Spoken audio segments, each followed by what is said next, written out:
In this video, we're going to be looking at the Doepfer A-110-1 VCO.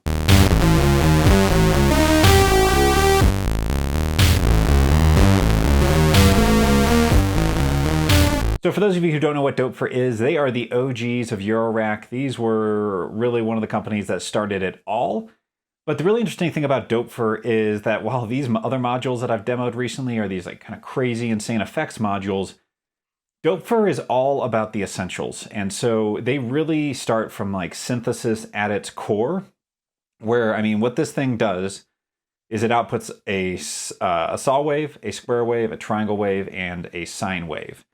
And then you're gonna have some control over pulse width, and you're gonna have some control over tune. So it's really basic. It's not doing anything super crazy, but what is really interesting is that the way Doepfer designs this, they give you a lot of utility control over this. So when you combine these things with other modules, you can do some really interesting things that would be hard to pull off in really any other module. In this video, I'm going to quickly walk you through some of the core functions, then I'm going to demo some things, and I'll get a bit of a groove going here at the end. All right, to start off, sync. If you know what that is, then awesome. If not, I'm going to be doing a further deep dive and explanation of sync later in the video, but really cool feature. Range, this is just a simple knob that's going to let you kind of control basically like the octaves of your oscillator. So it's got a super wide range on this thing. Tune is going to let you fine tune within the octaves of range. So really just kind of going to let you to kind of fine tune that there. Then you've got a CV input over your basically pitch volt per octave and everything here.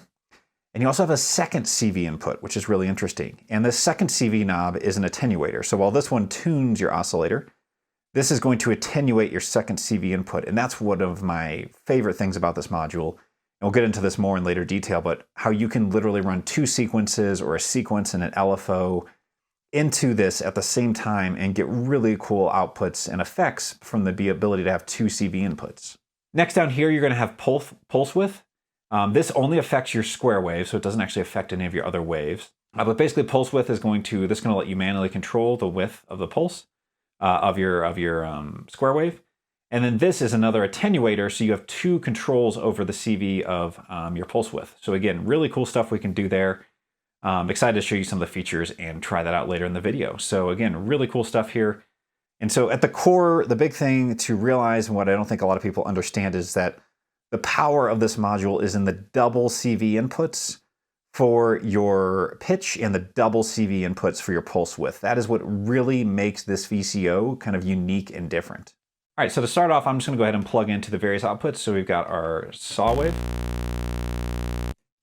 square wave, triangle, and sine. So I'm going to probably demo around with a bunch with the square wave because that's going to give us the full control with the pulse width as well. So once we're into here, again, we have our range. So I can go really high all the way down to really low. And then from within there, you have your tune. Pretty cool there. This won't actually affect your noise unless you have something patched into it, because remember, this is an attenuator for whatever is inputted here. Pulse width, again, going to give you the pulse width here. All right, so now I'm going to demonstrate pulse width, which I actually have running up on my scope up here. And so again, we can see how I can make the pulse go all the way to the right to where it disappears, or the pulse all the way to the left.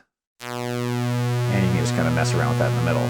Again, really cool. And then again, we can attenuate the pulse width here. So let me show some examples of that. So I've got a output of my maths over here, which is running a sequence, or just kind of running some, I'm gonna go ahead and patch this into here. And I'm gonna start that. So now you can see what's happening with the pulse width is basically if I put it all the way on, it's literally kind of totally closing it, and it's a little out of control. But if I attenuate it, I get it right here in the middle,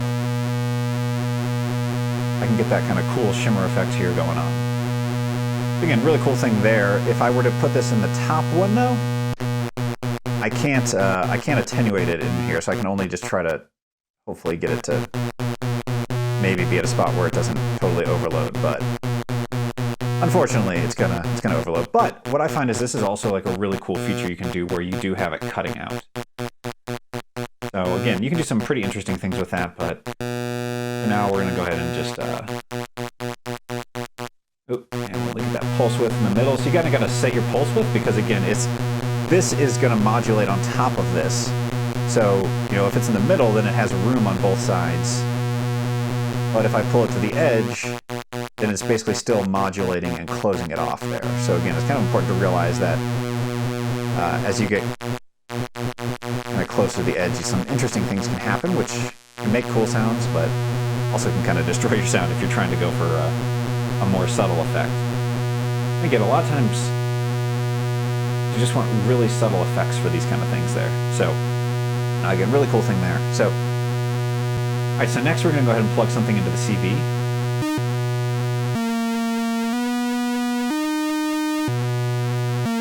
So a little sequence running here.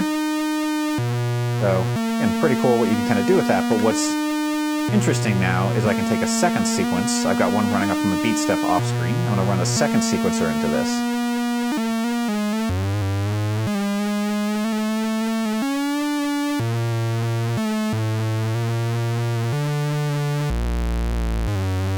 And again, it's adding a second sequencer into here. If I totally crank that up, it gets real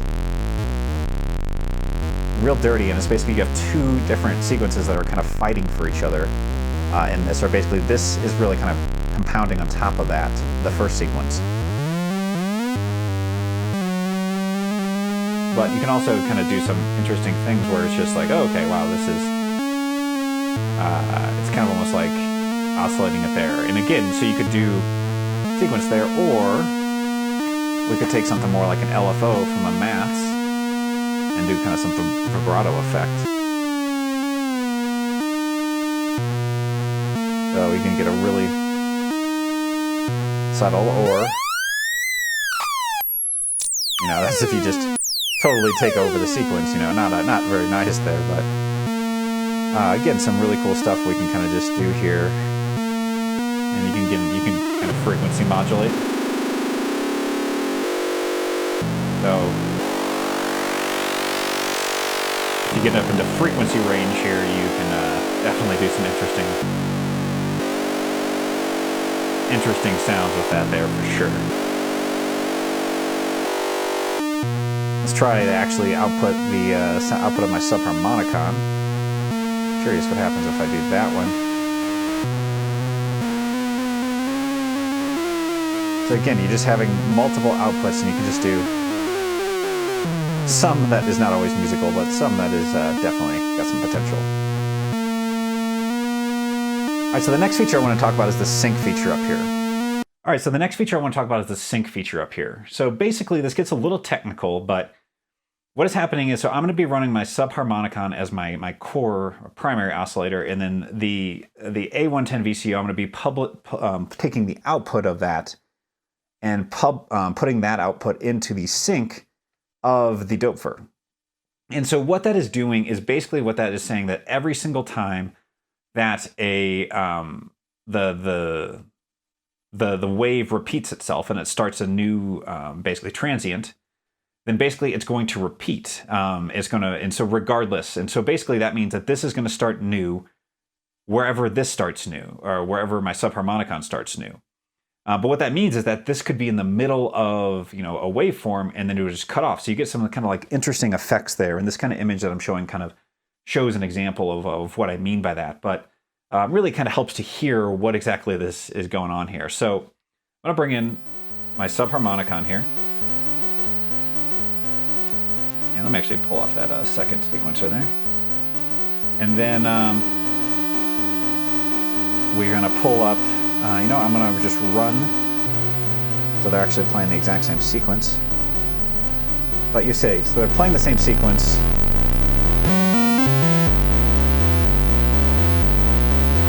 But they sound kind of like two totally separate things. If you sync them, you start to get, and sometimes you have to tune these things. Yeah, so there we go. If this one's too much lower than this one, then it's not actually going to be very effective. because basically it would not be getting enough of the wave in there to make it audible. You can kind of then pulse these together.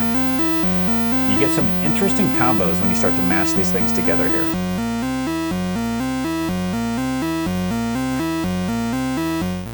So again, there's subharmonicon on its own. And then you start to add this into the mix there. And there's just a square on its own. So again, a really cool thing with sync where you can make some kind of complex sounds and just do some kind of interesting things with it. And again, as you tune the two, different kind of things happen with there. So again, just another interesting feature. It definitely is also more powerful if you have multiple Doepfers and you're trying to sync them together, but it definitely is really interesting for making unique sounds. And again, there's what it looks like when they're not synced. Another thing I love to do is actually I'm going to go ahead and patch both a saw and a square out of this and blend them together. So there's my saw wave, or sorry, there's my square wave, this is my saw. So now you get this complex sound. And I've actually got this running through an SD modular EFI filter over here. And so, again, some interesting just kind of things you can kind of do with that here. But let me actually just go ahead and patch an envelope onto this kind of thing. I'll bring up the CV, or bring down that.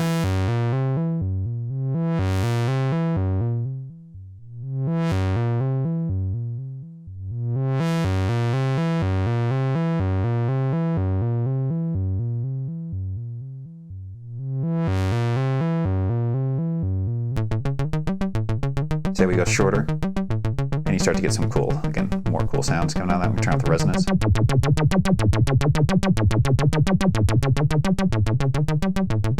Fun, interesting sounds going on here. All right, so that's what it sounds like here through a filter. Pulse width modulation on this thing here.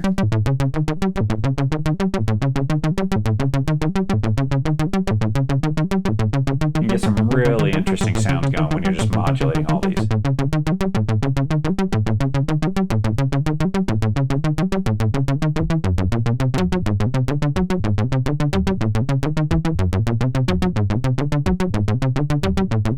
All right, so next thing I want to show here is frequency modulation with this. So one of my other favorite things to do is to basically go ahead and modulate other things with this. So I don't always use this as a voice. Sometimes I'm just using this to add sound and effects to other modules in the system. So I'm gonna go ahead and bring up my subharmonicon again. Turn up the pitch a little bit there. And now what I'm gonna do is just take the saw wave output of this and I'm gonna patch this. Let's try first into the VCA of this. So again, you see that here, that's amplitude modulation there. If you go real low, you get this pretty interesting effect going on.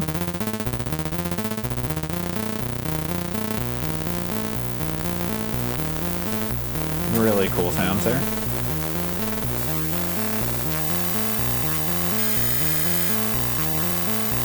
And let's run a sequence through that.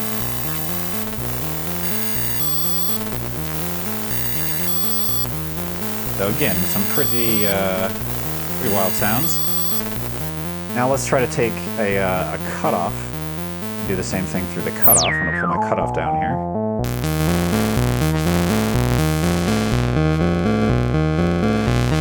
So that's with modulation on the cutoff and without. So you can hear the sound that creates a real heavy fuzz.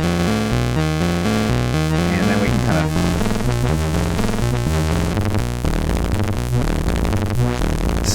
really interesting sound going on here. And what I'll tell you is a lot of times when you do frequency modulation, it gets a little intense. So you often got to filter and rein that in a bit. A lot of really cool kind of bass sounds are results of frequency modulation like this. And so you can use this to modulate just about anything. In one of my other videos, I actually One of my other videos actually took the output of this and I modulated the low-pass filter on the Manus Iteritas, and it just made it sound even dirtier, if you think that's possible for the Manus Iteritas, but it does.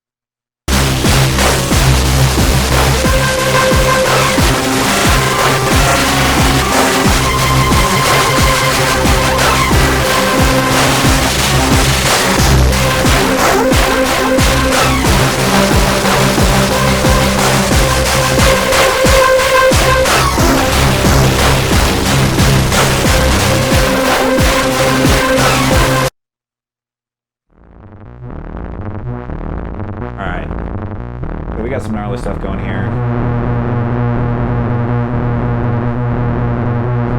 Let's get a sequence coming in up here.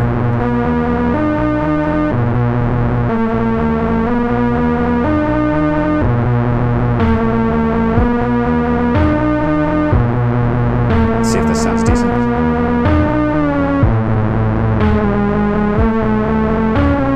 Don't love that.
All right, everybody, that is the Doepfer A-110-1 VCO. This is an awesome little module. It is very kind of simple at its core, but the fact that you have double CV input and double pulse width modulation input is really what sets this thing apart. I don't even think I realized that when I first got it, that how much coolness you can do with those. Also just amazing to have as utility modules just to frequency modulate things in your system anytime you want. So really powerful, cool module. If you're looking to get into a Dopefer or something basic, you need a core simple oscillator. This is not going to be the one that gives you all the insane sounds, but I highly recommend it as an incredible module to get into your system, because you're going to find a lot of use cases for this within your entire rack setup.